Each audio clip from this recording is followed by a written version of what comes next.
السلام عليكم ورحمة الله وبركاته.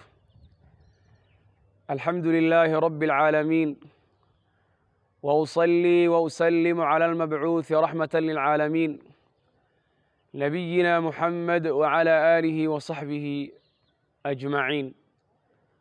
اللهم انفعنا بما علمتنا وعلمنا علما ينفعنا، والحمد لله على كل حال، ونعوذ بالله من حال أهل النار، آمين.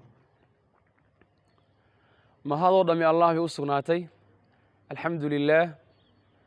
waa barnaamijkeenii xadiidka maanta aw xadiidulyowm aynu ku soo qaadan jirnay hal xadiid oo saxiixa oo ka sugnaaday nabiga calayhi الsalaatu wassalaam, inagoo qasadkayagu u yahay sidaan uga camal fali lahayn.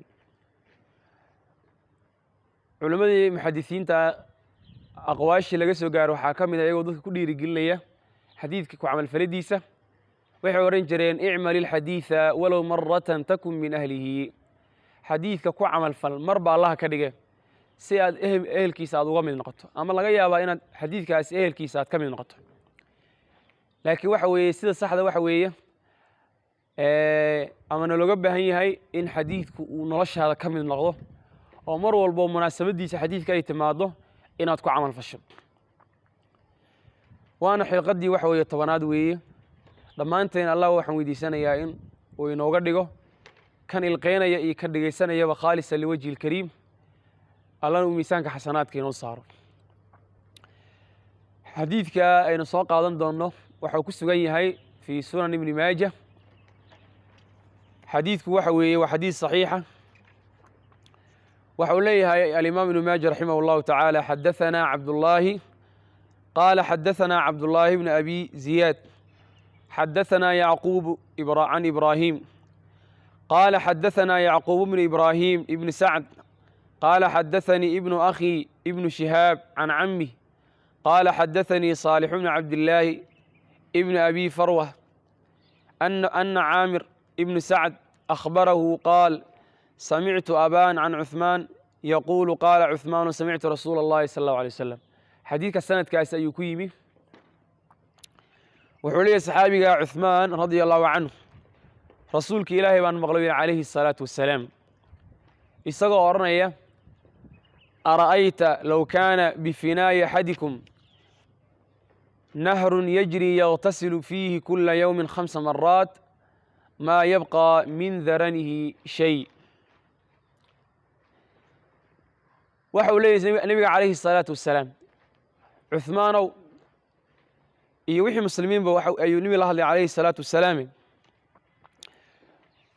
marka nebi saxaabadu la hadlay wuxuu yihi rasuulka ilaahay bal ka warama, ara'ayta bal ka waran, oo macnaha waxa weeye bal suurayso weeye, haddii mid idin ka mid ahi guriguu degan yahay daaraddiisa ama jidkaa hormaraya haddii uu ka soqa hadduu jidkaa hormaraya uu webi ka jexnaan lahaa qulqulaya waxaad noqotay qof jaar la ah webi ama doox ama waxa weeye laag waxa tiraadaba, deedna biyo qulqulay baa hortiisa maraya si joogto ah, waana albaabkiisa hortiisa weeyaan. qofkaasi mar weliba waxa weeye dabaddu uga soo baxo biyahaasi ayuu ku meeranaya, si joogto ayuu ugu meeranayaa oo maalintii 5 goor ayuu meeranaya. qofka sidaa u meeranaya jirkiisa wax uskagay miyuu ku harayaa? dee jawaabta waxay noqonaysaa qofka 5 jeer maalintii meeranaya, qofka inaga 2 jeer 3 jeer meedhaan ayaynu nidhahnaa qofkaasi maasha allah waa qof nadaafadda ku dadaala.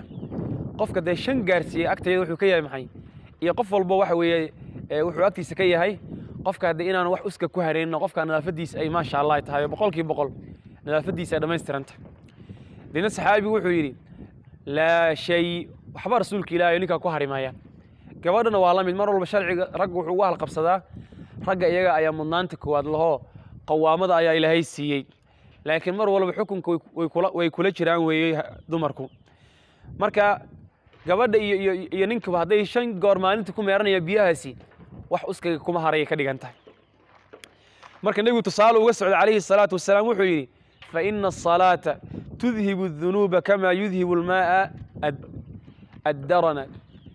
haddaba la soco sida ay biyahaas uskaga qofka ay uga tagsiinayaan ayay 5 goor markuu maalintii ku meedho ayay qofka 5 salaadood markuu ilaaliyo oo sidii Ilaahay ugu talagalay uu salaada u ilaaliyo ayay qofka waxay salaadaasi ka tagsiinaysaa wixii dambi ay ka dhacay ayay ka tagsiinaysaa dambiga salaada naga dhaqdhaqaysana waa dunuubta yar weeyo dunuubta waaweyn toobad bay mar walba inooga baahan tahay naga dhacdo inta qurama ahaneed dambiga naga dhaca kaliya nagama meeraysay salaada waxay kala sabab u noqonaysaa dambiga inay kaaga hortagto dambiga inaad waxa weeye aad galin aad ku dhicin inay sabab u noqoto si kale hadii loo dhigo waxay ku siinaysaa xakamo naftaada aad ku xakamayso dambiga inaanu ka dhicina oo marka istira ku hadal aad hadalkii aad xijisato aad ka fiirsato ficilkii intaada sameeyeen aad ka fiirsato ayay sabab u noqonaysaa maxaa yeelay salaada qofka iimaankiisa siyaadinaysa qofkan mar walba iimaankiisa uu qawi noqdo xakamiisu waa adkaanaya allana wuxuu leeyahay jalla wa ala inna as-salata tanha 'anil fahsha'i wal munkar salaadu waxay qofka ka reebaysaa 'anil fahsha'i xumaha ay qofka waxa weey salaada ay ka reebaysaa oo inuu ku dhacabo way ka ilaalinaysaa wal munkar si guud wax allaala wixii xumi oo sharciga Ilaahay ku xaraamtinimaysan ay qofka ka ilaalinaysaa حتى اسكبا دا شيغي ذنبيغا هاي صلاه inay ka ilaalisay حتى salaada waxay ka ilaalinaysaa waxaan dambi laga qorin laakiin muru'adaada iyo sharafkaaga aan u wanaagsaneyn ay hatta salaada ay ka ilaalinaysaa marka salaadu marka saasi u qiimo badan taweeyay Allah inoo waafajiyo Allah inoo anfaco wa sallallahu wa sallama wa baraka ala nabiyyina Muhammad wa ala alihi wa sahbihi wa sallam